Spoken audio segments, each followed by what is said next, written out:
Hello दोस्तों, मैं Vivekananda let's study India के इस ऑनलाइन प्लेटफॉर्म पे आप लोगों का स्वागत करता हूं। तो बच्चों, हम लोग हेलो एल्केन और हेलो एरीन स्टार्ट किए हैं। तो बेसिकली जो हेलो एल्केन है उसको बनाने का जो तरीका होता है एल्कोहल के थ्रू, वो हम लोगों ने सीख लिया है। तो सबसे पहले मैं आपको दिखा देता हूँ कि हम लोगों ने कहाँ तक पढ़ा था। ये तो हालांकि इंट्रोडक्शन है। इसके बाद फिर बेसिकली हम लोग जब भी तो हेलो एरीन अलग से पढ़ेंगे, वो अलग अपना टॉपिक होगा। ये सब क्लासिफिकेशन वगैरह, आईयूपीएसी नॉमेनक्लेचर, ये सब हम लोगों ने पढ़ रखा है। तो इसको आप लोग देखिए। हाँ, ये देखिए एमओपी ऑफ हेलो एल्केन। और हेलो एल्केन जो है बेसिकली बच्चों, हम लोगों ने एल्कोहल के थ्रू कैसे बनाया जाता है वो सीखा था। मैंने माइंड मैप भी बनाया था, मतलब सारे रिएक्शन को एक साथ समराइज किया था कि कैसे बेसिकली हम लोग बनाते हैं। तो जिसमें टोटल 6 रिएक्शन था, अप्रॉक्स यहाँ पे 5 लिखा गया और यहाँ पर ये देख सकते हैं आप। तो ये सब हम लोग पढ़ चुके हैं। तो आपको ये पीपीटी भी मिल जाएगा, नोट्स बनाने में फ़ायदा भी होगा। तो यहाँ पर ये देख सकते हैं आप। अब बच्चों यहाँ पर नेक्स्ट जो तरीका है हेलो बेसिकली एल्केन बनाने का, वो हम लोग देखेंगे। तो एल्कोहल के थ्रू तो कंप्लीट हो चुका है। अब हम लोग किसके थ्रू देखेंगे? अब हम लोग देखेंगे हाइड्रोकार्बन के थ्रू। और हाइड्रोकार्बन के थ्रू कैसे बनेगा इसको भी समझेंगे। तो सबसे पहले एक एक बात को समझते हैं। तो कैसे हाइड्रोकार्बन के थ्रू समझेंगे, देखते हैं। तो अब हम लोग का अगला जो हेडिंग होगा अपने कॉपी में, हाइड्रोकार्बन से हेलो एल्केन कैसे बनाते हैं उसको समझेंगे। तो बेटा हम लोग स्टार्ट करते हैं। तो कैसे, जरा ध्यान से समझेंगे कि हाइड्रोकार्बन से कैसे यहाँ पर हम लोग हेलो एल्केन को बनाएंगे। तो बेसिकली सबसे पहले यहाँ पर सेलेक्ट करते हैं ये अपना। चलो, तो सबसे पहले हम लोग का जो हेडिंग रहेगा बाई हाइड्रोकार्बन होगा कि हाइड्रोकार्बन से हम लोग हेलो एल्केन को कैसे बनाएंगे। तो यहाँ पर ये हो गया, यहाँ पर बाई हाइड्रोकार्बन। तो सबसे पहले हाइड्रोकार्बन लिखते ही बेटा हमारे दिमाग में एक बात आता है, हालांकि सर पता है लेकिन फिर भी ये हमको जानना जरूरी है कि हाइड्रोकार्बन होता क्या है। तो ऐसे जो कंपाउंड होते हैं जिनमें केवल और केवल कार्बन और हाइड्रोजन पाए जाते हैं। फिर से मैं रिपीट करता हूं, जिनमें केवल कार्बन और हाइड्रोजन होंगे। कार्बन हाइड्रोजन के अलावा कोई तीसरा एलिमेंट नहीं होना चाहिए, तब वो कंपाउंड हाइड्रोकार्बन कहलाएगा। तो हाइड्रोकार्बन से बनाएंगे। तो अब यहां पर हाइड्रोकार्बन में मैं समझाना चाहता हूं। सबसे पहले ये अपने 11th क्लास का रिएक्शन है। जैसे यहां पर ये जो है हाइड्रोकार्बन, इस हाइड्रोकार्बन का नाम है बेटा मीथेन। अब इस मीथेन का रिएक्शन हम लोग क्लोरीन के साथ अगर करा दें, लाइट के प्रेजेंस में, लाइट भी ले सकते हैं, हीट ले सकते हैं। बेसिकली ये वो वाला लाइट नहीं है जो टॉर्च के थ्रू जलाते हैं, ये हमारा सनलाइट है। यहां पर HNu लिखा गया है। तो HNu हमारा बेसिकली फिजिकल केमिस्ट्री में जो एटॉमिक स्ट्रक्चर होता है उसमें बताया गया है, मैंने खुद बताया है। H प्लांक कांस्टेंट होता है, न्यू हमारा जो होता है वो फ्रीक्वेंसी होता है। बेटा ये हमको क्लियर होना चाहिए। तो अब यहां पर रिएक्शन कुछ इस तरीके से होगा।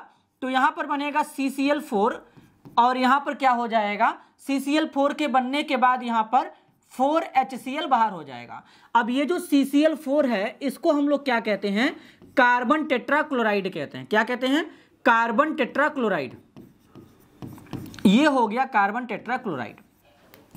तो अब यहां पर ये कार्बन टेट्राक्लोराइड मैंने एक ही स्टेप में बना दिया। तो कैसे बनाया है इसी को हम लोग समझेंगे। हालांकि यहां पर बेटा ये जो कार्बन टेट्राक्लोराइड बना है ना, ये डायरेक्ट बना है, बात ठीक है, लेकिन इसमें भी बीच बीच में जैसे मिथाइल क्लोराइड, क्लोरोफॉर्म, ये सभी बनते हैं। तो अब ये कैसे बनता है मैं इसको समझाऊंगा। और सबसे खास बात यह है कि ये जो रिएक्शन है ना, इसका जो मैकेनिज्म होता है वो फ्री रेडिकल सब्स्टिट्यूशन रिएक्शन के थ्रू होकर के जाता है। सबसे पहले तो हमको ये समझने का जरूरत है यहाँ पे। तो बेसिकली ये तो हमारा बन गया सर, हेलो एल्केन बन गया, बहुत बढ़िया बात है।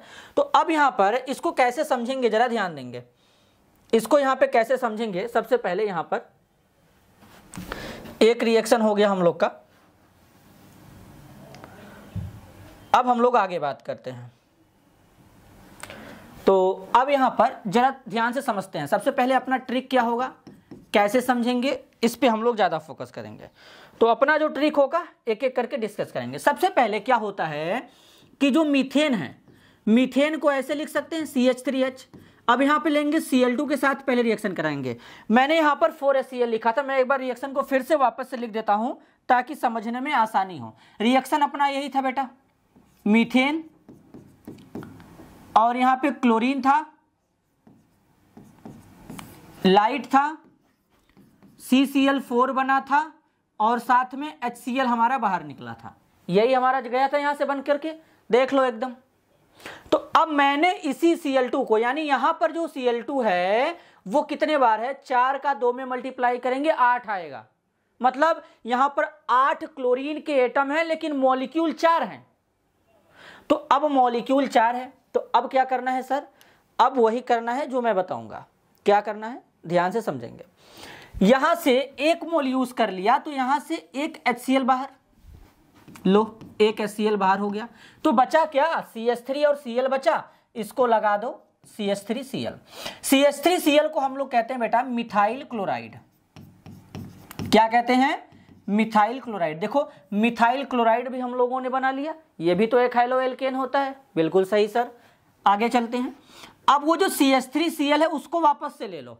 चलो तो जो CH3Cl है इसको ऐसे लिख सकते हैं क्या, यहां पर H3 लिख देते हैं।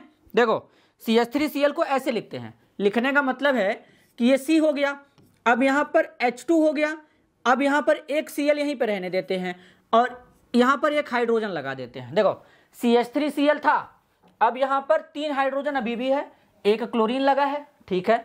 अब फिर से 1 मोल Cl2 लेते हैं, ध्यान से देखना, ये हो गया Cl सिंगल बॉन्ड Cl।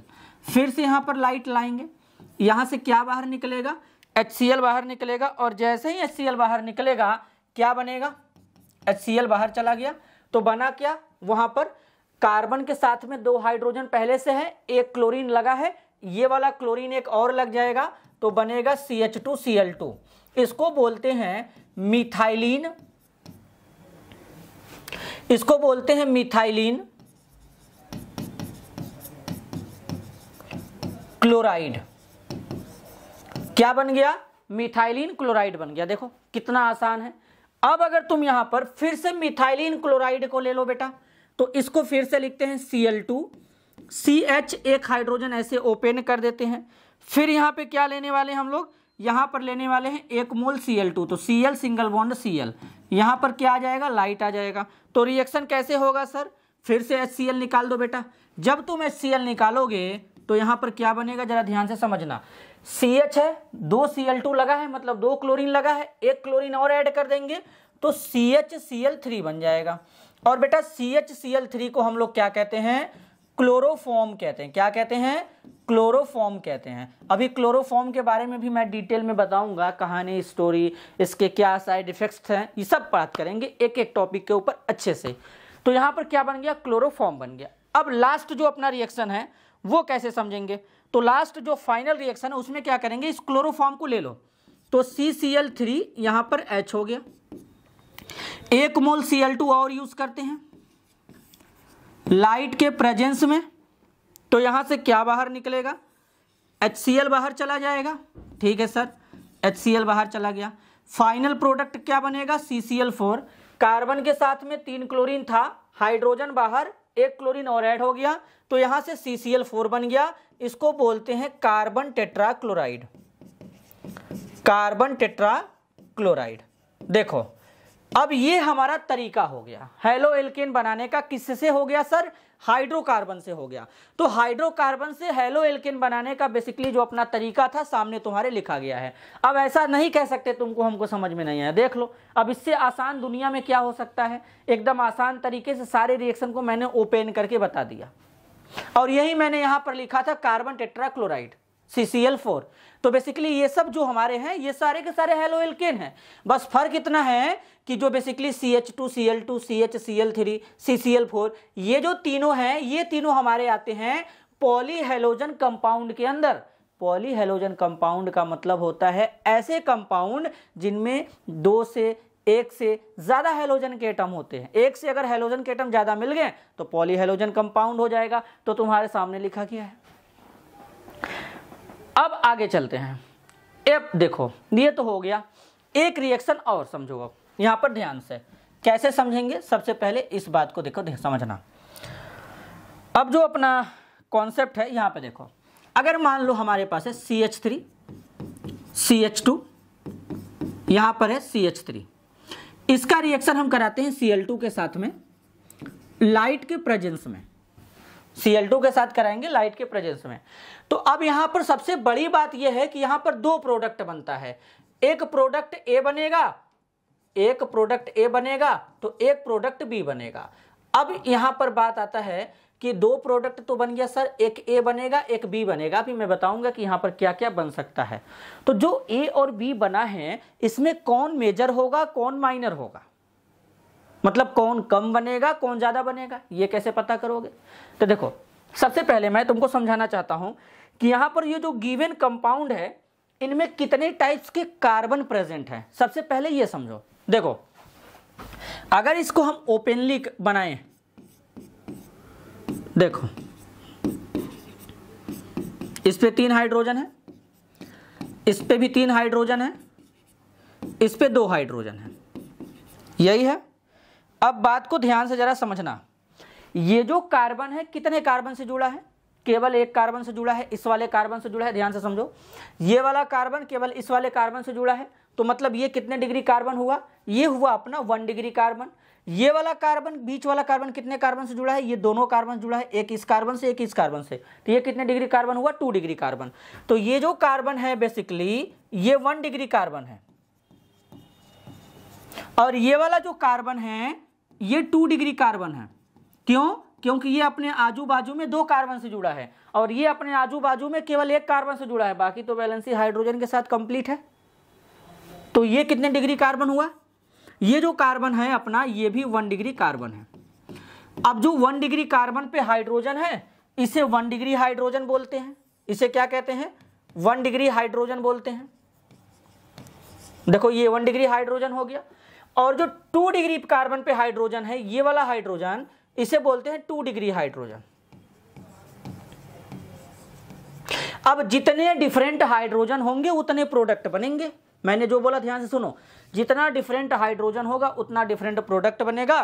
तो बेटा करना क्या है, एक बार हम लोग क्या करेंगे, ये जो हमारा यहां पर है ये वाला जो हाइड्रोजन है, ये जो 1 डिग्री हाइड्रोजन है, एक बार इसको हटा करके Cl लगाएंगे। तो एक बार 1 डिग्री हाइड्रोजन हटा करके एक Cl लगाते हैं, तो यहां पर कुछ इस तरीके से बनेगा। तो यहां पर क्या हो जाएगा? CH3 CH2, यहां पर CH2 Cl, बाई प्रोडक्ट क्या निकलेगा? HCl। क्लियर है? आगे देखो, एक बार क्या करो, यहां पर ये जो 2 डिग्री वाला हाइड्रोजन है, 2 डिग्री हाइड्रोजन, इसको हटा करके क्या करो, एक Cl लगाओ। तो देखो 2 डिग्री वाले का क्या बनेगा? CH3, यहां पर CH, यहां पर CH3, और यहां पर एक Cl लगा देंगे, ये हमारा 2 डिग्री हो जाएगा हेलो एल्केन, और यहां पर ये जो हेलो एल्केन बना है ये 1 डिग्री हेलो एल्केन हो जाएगा, और बाई प्रोडक्ट तो अपना HCl बनेगा ही। तो देखो अब हमारा यहां पर क्या बना, डिफरेंट डिफरेंट हाइड्रोजन हटाने से डिफरेंट डिफरेंट प्रोडक्ट बना। एक हमारा 1 डिग्री बना, एक हमारा 1 डिग्री हेलो एल्केन बना, दूसरा हमारा 2 डिग्री हेलो एल्केन बना। अब यहां पर 1 डिग्री और 2 डिग्री में से कौन मेजर है, मतलब कौन ज्यादा है? तो जो ज्यादा स्टेबल होगा वही ज्यादा बनेगा, यही रूल है अपने केमिस्ट्री का। तो यहां पर अगर हम देखें तो 2 डिग्री जो यहां पर है, अब देखो इसको समझना जरूरी है। सबसे पहले बात को ध्यान से समझा करो। देखो ये पहले 1 डिग्री लेते हैं, तो CH3 है, CH2 है, और क्या है, फिर CH2 है, यहां पर Cl है। अगर हम इससे Cl निकालेंगे तो CH3 CH2 CH2 यहां पर कार्बन पे आया पॉजिटिव चार्ज, Cl माइनस बाहर हो गया। अब वहां पे क्या करेंगे, जो 2 डिग्री वाला है बेटा, यहां पे 2 डिग्री वाला है उसको लेते हैं। तो देखो जब तुम 2 डिग्री लोगे तो इसके केस में क्या होगा, CH3 CH CH3, यहां पर Cl है, Cl को बाहर निकालो। जब Cl को बाहर निकालोगे तो CH3 CH CH3, इस पे पॉजिटिव चार्ज, यहां से Cl माइनस बाहर चला जाएगा। अब देखो ये भी हमारा कार्बोकेटायन, ये भी हमारा कार्बोकेटायन। दुनिया में जब कार्बन के ऊपर पॉजिटिव चार्ज आता है तो उसे कार्बोकेटायन कहते हैं। क्या कहते हैं? कार्बोकेटायन कहते हैं। तो अब यहां पर ये 1 डिग्री कार्बोकेटायन है, 1 डिग्री कार्बोकेटायन है, और ये कितने डिग्री है? ये 2 डिग्री कार्बोकेटायन है,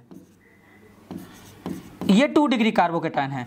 और बेटा मैंने बताया है इसके स्टेबिलिटी को, कार्बोकेटायन का स्टेबिलिटी मैंने खुद पढ़ा है, तो मैंने बताया है कि जो 2 डिग्री कार्बोकेटायन होते हैं वो क्या होते हैं, 1 डिग्री कार्बोकेटायन से हमेशा स्टेबल होते हैं। क्यों होते हैं? क्योंकि इनके पास अल्फा हाइड्रोजन ज्यादा होता है। तो अब देखो ज्यादा स्टेबल हुआ 2 डिग्री कार्बोकैटायन, तो इसलिए तो 2 डिग्री वाला प्रोडक्ट ज्यादा बना था। तो यही अपना रीजन था हाइड्रोकार्बन के थ्रू। तो हाइड्रोकार्बन के थ्रू हम लोग बेसिकली हैलो एल्कोन को इसी तरीके से बनाते हैं बेटा। अब आगे चलते हैं हम लोग, अब आगे चलते हैं और समझते हैं। तो यहां पर जरा ध्यान से समझना, यहां पर जरा ध्यान से समझना। आप देखो, तो ये जो हाइड्रोकार्बन के थ्रू मैंने बनाया है, यहाँ पे मैंने पहले ही बोला था कि यहाँ पर लाइट या हीट कुछ भी ले सकते हैं।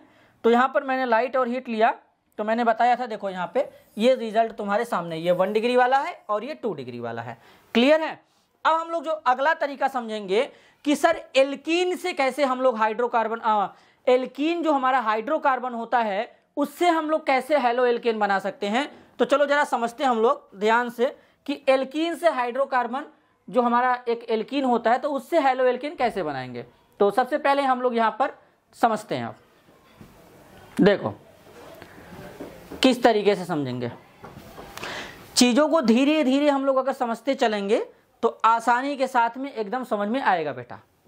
बस समझना है, सब समझने का खेल है और नोट्स एकदम क्लियर होना चाहिए। मैंने बार बार मैं वही बोलता हूँ कि केमिस्ट्री उसी का अच्छा होता है जिसका नोट्स अच्छा होता है। तो नोट्स बढ़िया होगा तो केमिस्ट्री समझ में आएगा। फ्रॉम एल्कीन, अब हम लोग क्या करेंगे, एल्कीन से समझेंगे।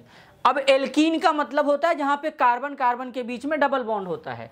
तो अब देखो हमारे पास मान low carbon double bond carbon, ध्यान से बात को सुनना। अगर तुम बात को ध्यान से सुनोगे तो चीजें ज्यादा क्लियर समझ में आएंगी। अब ये हमारा कोई एल्कीन है। अब मैं तुमको यहाँ पर 2 एल्कीन से परिचय कराऊंगा, 2 एल्कीन से परिचय कराऊंगा, ध्यान से सुनना। सबसे पहले ये जो गिवन एल्कीन है ये सिमेट्रिकल एल्कीन है कि अनसिमेट्रिकल एल्कीन है, हमको ये पता करना है। अब सर ये बताओ कि हमको कैसे पता चलेगा कि कौन सा एल्कीन सिमेट्रिकल होता है और कौन सा एल्कीन अनसिमेट्रिकल होता है। सबसे पहले हमको ये तो पता चलना चाहिए कि कौन एल्कीन सिमेट्रिकल है, कौन सा एल्कीन अनसिमेट्रिकल है। सर ये बताओ।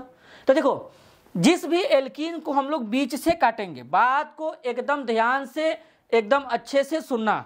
देखो जिस भी एल्कीन को हम लोग बीच से काटेंगे, जैसे ये मान लो, मैंने बोला मान लो कि ये एल्कीन है।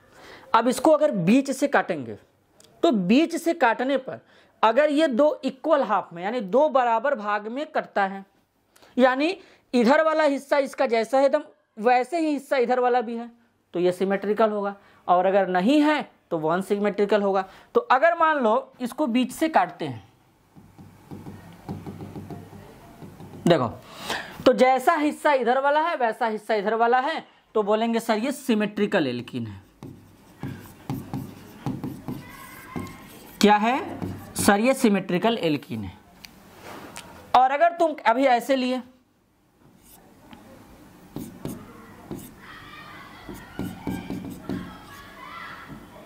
यहां पे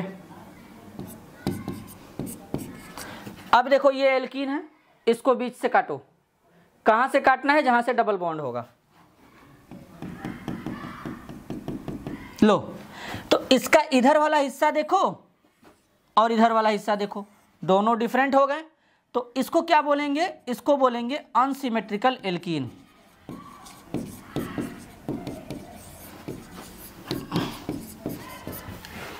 क्लियर है? इसे क्या बोलेंगे? अनसिमेट्रिकल एल्कीन बोलेंगे। अब एल्कीन हम लोग समझ लिए सर। अब हम लोग का कहानी स्टार्ट होगा यहां से। अब हम लोग का कहानी स्टार्ट होगा यहां से। देखो अब हम लोग यहां पर एल्कीन लेंगे। अब इसका रिएक्शन करा रहे हैं हम लोग HX के साथ में। बेटा जो HX होता है, अगर हम लोग HX को ब्रेक करेंगे तो यानी इस पे क्या होगा? पॉजिटिव, इस पे नेगेटिव, क्योंकि हाइड्रोजन पे इसलिए पॉजिटिव होगा। हाइड्रोजन हमारा हेलोजन के साथ में जुड़ा है, हेलोजन इलेक्ट्रोनेगेटिव होता है सर, वो इलेक्ट्रॉन को खींचेगा तो हाइड्रोजन पे पॉजिटिव और हेलोजन पे नेगेटिव, इतना तो अपने को बेसिक जानकारी है। तो अब यहाँ पे क्या होगा, एक बात और ध्यान से सुनो। देखो अब इसमें क्या है, एक सिग्मा है दूसरा पाई है। डबल बॉन्ड में एक सिग्मा एक पाई होता है। जो पाई बॉन्ड होता है वो वीक होता है, तो सिग्मा से पहले पाई बॉन्ड टूटता है। और जब हम लोग एक पाई बॉन्ड तोड़ोगे तो 2 सिग्मा बॉन्ड बनाओगे। तो तुमको क्या करना है कि इसको एकदम एज इट इज बनाओ। कार्बन कार्बन के बीच में सिंगल बॉन्ड छोड़ दो, वो सिग्मा वाला नहीं तोड़ना है, एक पाई वाला तोड़ना है। तो मैं कोई सा भी पाई मान सकता हूं, तो मैंने इसको माना है तो इसको तोड़ रहा हूं मैं। देखो तो अब यहां पर 2 सिग्मा बॉन्ड बना दूंगा, इसके बदले में 2 सिग्मा बॉन्ड बना दे रहा हूं मैं यहां पे। देखो एक यहां पे एक यहां पे बन गया। अब हाइड्रोजन को किसी भी कार्बन से लगाओ कोई फर्क नहीं पड़ने वाला है, एल्कीन हमारा सिमेट्रिकल है। देखो मैं तुमको बता दे रहा हूं कि जो एल्कीन हम लोगों ने लिया है वो अपना सिमेट्रिकल एल्कीन है। जब एल्कीन अनसिमेट्रिकल होगा तब हैलोजन को कहां लगाएंगे, हाइड्रोजन को कहां लगाएंगे, ये सोचने वाला विषय है, चिंता का विषय है, तब उस समय हमको सोचना पड़ेगा। लेकिन अगर एल्कीन सिमेट्रिकल है, कुछ नहीं सोचना है, आंख बंद करके कहीं पर भी हाइड्रोजन लगा दो और कहीं पर भी हैलोजन लगा दो। अगर तुम्हारा मन है तो तुम इसको ऐसे भी लगा सकते थे, कहोगे सर हम यहाँ पे हाइड्रोजन नहीं लगाएंगे, यहाँ पर हैलोजन लगाएंगे, तो लो बेटा ऐसे लगा लेते। ऐसा कब करना है, जब एल्कीन सिमेट्रिकल होगा तब। चलो एक रिएक्शन मेरे तरफ से देखो, कार्बन डबल बॉन्ड कार्बन है, यहाँ पे हाइड्रोजन लगा देते हैं, इसको बेसिकली इथीन कहते हैं। यहाँ पर HBr का रिएक्शन करा रहे हैं हम लोग, तो क्या होगा, H पे पॉजिटिव, Br पे क्या आएगा बेटा, Br पे हमारा क्या आएगा, नेगेटिव आएगा। तो अब अपने को क्या करना है, पहले यहाँ पर इसको तोड़ो, ये बॉन्ड को तोड़ दो। तो कार्बन कार्बन के बीच में यहाँ पे क्या आ जाएगा, सिंगल बॉन्ड। जो नया वाला बॉन्ड बनेगा वो कुछ इस तरीके से बनेगा, एक यहाँ पे एक यहाँ पे। अब कहीं भी हाइड्रोजन लगा दो, कहीं भी ब्रोमीन लगा दो, अपना प्रोडक्ट बन जाएगा। क्या बनेगा, हेलो एल्केन बनेगा। और सर जो हमारा यहाँ पे ऐसा इसलिए हो रहा है क्योंकि ये एल्कीन हमारा क्या है, सिमेट्रिकल है। अब बाय द वे मान लो तुम यहां पे क्या करोगे, एल्कीन हम लोग अनसिमेट्रिकल लेंगे। क्या लेंगे, एल्कीन हम लोग अनसिमेट्रिकल लेंगे। तो अनसिमेट्रिकल एल्कीन लेंगे तो कुछ इस तरीके से मान लो ले लिया कोई एल्कीन।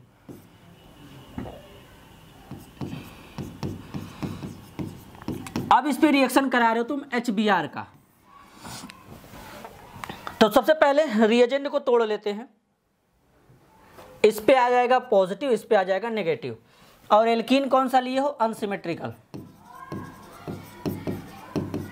तो अब देखो इसमें हम लोग लगाएंगे मार्कोनी-काफ रूल। अब मार्कोनी-काफ रूल क्या होता है, ध्यान से सुनना, बस छोटा सा जानकारी है, काम खत्म है। देखो जो मार्कोनी-काफ ने क्या बोला था कि अगर हमारे पास सर कोई अनसिमेट्रिकल एल्कीन आता है तो हम लोग जो रिएजेंट का नेगेटिव वाला पार्ट है, नेगेटिव वाला, उसको उस डबली बॉन्डेड कार्बन एटम से जोड़ेंगे जिसपे हाइड्रोजन का नंबर क्या हो, लेस हो। यानी अगर हम लोग यहां पर एक छोटा सा जानकारी नोट में ऐड करें, अकॉर्डिंग टू मार्कोनी-काफ, अकॉर्डिंग टू मार्कोनी-काफ, तो क्या हो, यहां पर लिखेंगे हम लोग द नेगेटिव पार्ट। छोड़ो एकदम आसान भाषा में मैं तुमको लिख के दिखाता हूं। देखो नेगेटिव पार्ट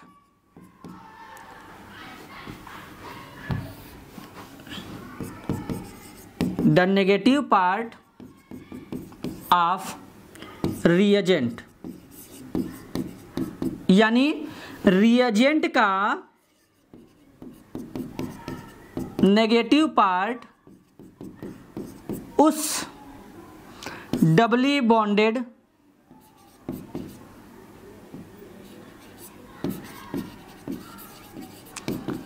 कार्बन एटम से जोड़ना है जिस पर हाइड्रोजन का नंबर लेस हो। लो अब इससे आसान क्या हो सकता है, बस एकदम आसान भाषा में, मतलब रिएजेंट का नेगेटिव पार्ट उस वाले डबली बॉन्डेड कार्बन से जोड़ना है जिस पे हाइड्रोजन का नंबर क्या हो, कम हो। अब ध्यान से समझो, ये अपना क्या है, सबस्ट्रेट है। अब इस सबस्ट्रेट में डबल बॉन्ड वाले कार्बन तो यही दोनों हैं, ये दोनों, ये तो सिंगल बॉन्ड वाला है, इसको साइड में रखेंगे। तो अब इन दोनों कार्बन में तुमको वो देखना है कि कहां पर हाइड्रोजन का नंबर कम है। तो यहां पे नंबर कम है सर हाइड्रोजन का, तो यहां पर ये Br नेगेटिव ले जाएंगे, समझ रहे हो, और हाइड्रोजन कहां जाएगा, यहां पे। तो देखो कुछ ऐसा हो जाएगा, CH3 CH, यहां पर Br लग जाएगा और यहाँ पर CH और एक हाइड्रोजन इसमें लगा दोगे CH2 में तो CH3 हो जाएगा। तो फाइनल प्रोडक्ट क्या बन जाएगा, ये बन जाएगा। क्लियर है? तो इस तरीके से हम लोग प्रोसीड करते हैं।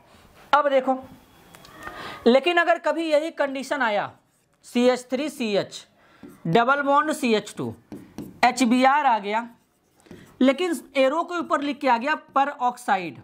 बात ध्यान से सुनना, एक एक बात मैं एकदम क्लियर करते चलूंगा। एरो के ऊपर क्या आ जाएगा, परऑक्साइड। तो अगर एरो के ऊपर परऑक्साइड आ गया, मैं सेम एग्जांपल इसलिए ले रहा हूं ताकि कोई कंफ्यूजन ना हो। बात ध्यान से सुनना, जब एल्कीन हमारा अनसिमेट्रिकल हो, सेम रिएजेंट है, तो अगर एरो के ऊपर पर ऑक्साइड लिख कर के आ गया तो मार्कोनी काफ ना लगा के एंटी मार्कोनी काफ लगा देंगे।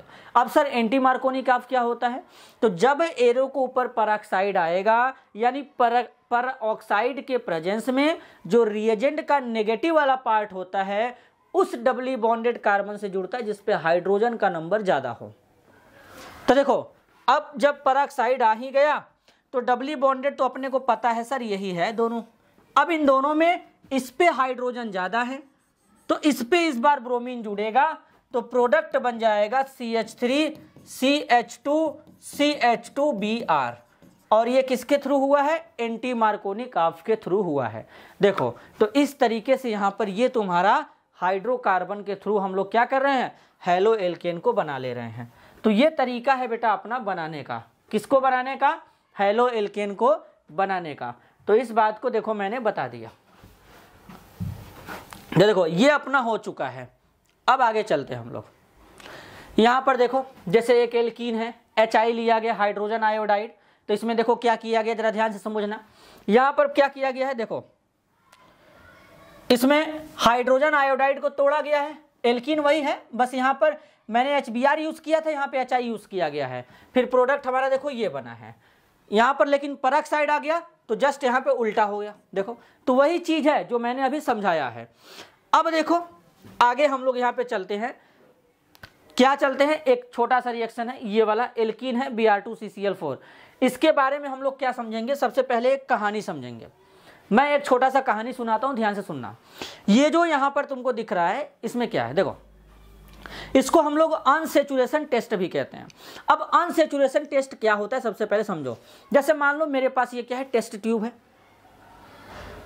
इस टेस्ट ट्यूब में अनसैचुरेटेड कंपाउंड हमको दे दिया गया है। अब देखो अनसैचुरेटेड कंपाउंड होता क्या है, अनसैचुरेटेड कंपाउंड ऐसे कंपाउंड होते हैं जिनमें कार्बन कार्बन के बीच में डबल बॉन्ड या कार्बन कार्बन के बीच में ट्रिपल बॉन्ड होते हैं, उसे क्या कहते हैं, अनसैचुरेटेड कंपाउंड कहते हैं।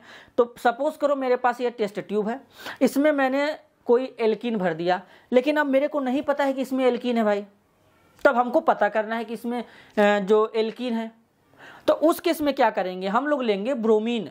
ब्रोमीन जो होता है एक लिक्विड नॉन मेटल होता है रूम टेम्परेचर पे बेटा, ये ध्यान देना। इसका जो कलर होता है रेडिश ब्राउन कलर का होता है। तो उस ब्रोमीन को लेंगे, कार्बन टेट्राक्लोराइड के साथ मिक्स करेंगे, फिर इसमें क्या करेंगे, डाल देंगे। अच्छा खास बात यह है कि जब कार्बन टेट्राक्लोराइड के साथ मिक्स करोगे तो उसका कलर नहीं जाएगा, लेकिन जैसे ही इसमें तुम ऐड करोगे तो अगर इसमें एल्कीन रहेगा, अनसैचुरेटेड हाइड्रोकार्बन रहेगा, तो वो जो कलरफुल था, रेडिश ब्राउन कलर था, वो गायब हो जाएगा, मतलब कलरलेस हो जाएगा। तो जब वो गायब हो जाएगा तो उसी को हम लोग बोलते हैं अनसैचुरेशन टेस्ट। मतलब हमको पता चल गया है कि जो टेस्ट ट्यूब में हमको दिया गया कंपाउंड था वो अनसैचुरेटेड कंपाउंड एल्कीन था। क्लियर हुआ? तो अब इसको मैं समझाता हूं नेक्स्ट पेज पे, जरा ध्यान से समझो कैसे समझने वाले हैं हम लोग। तो अब ये हम अनसैचुरेशन टेस्ट समझ लेते हैं। देखो अनसैचुरेशन टेस्ट, यहां पर ये है अपना CH2 डबल बॉन्ड CH2, यहां पर लेते हैं Br2, ये लेंगे CCl4। सबसे पहले समझो, जो Br2 होता है ये लिक्विड नॉन मेटल होता है।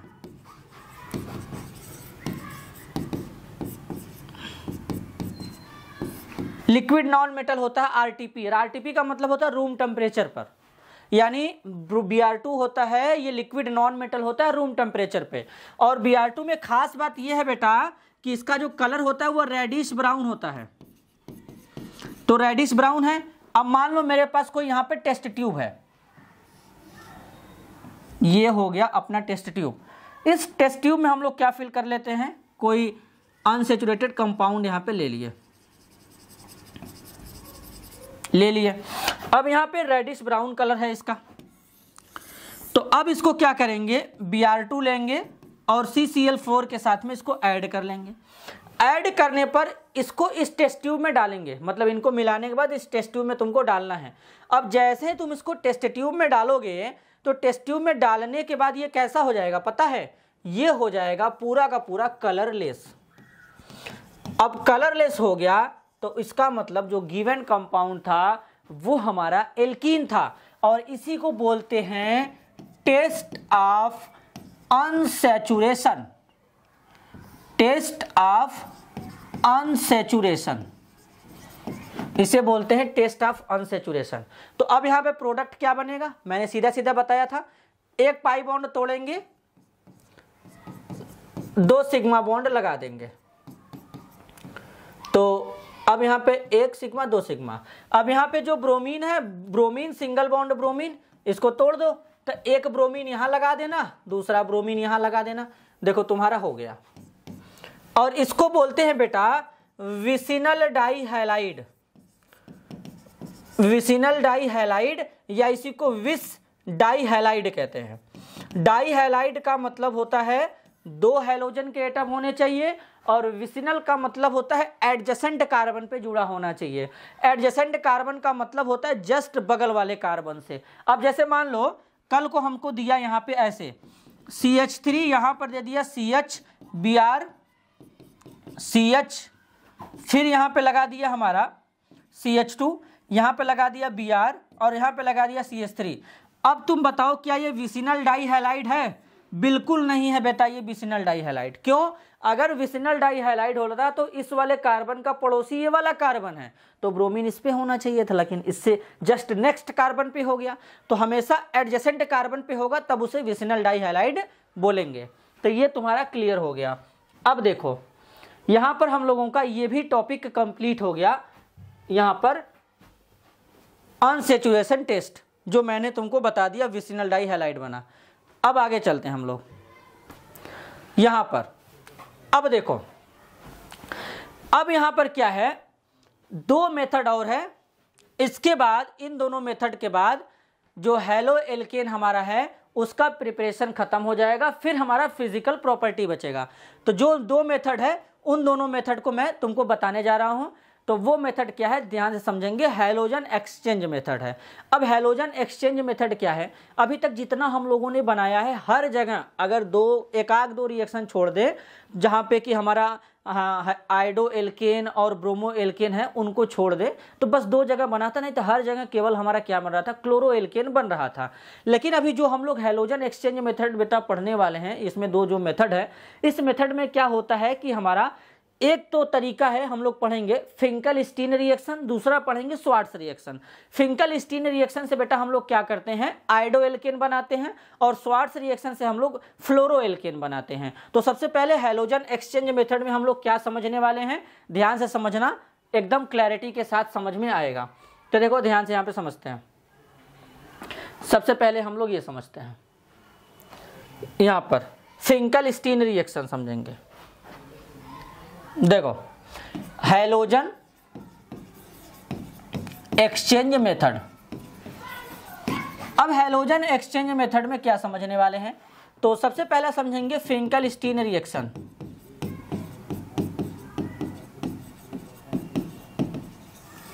अब देखो फिंकल स्टीन रिएक्शन में क्या करते हैं, सबसे पहले ये समझो। इस मेथड के थ्रू आइडो एल्केन बनाते हैं, तो RX लेंगे।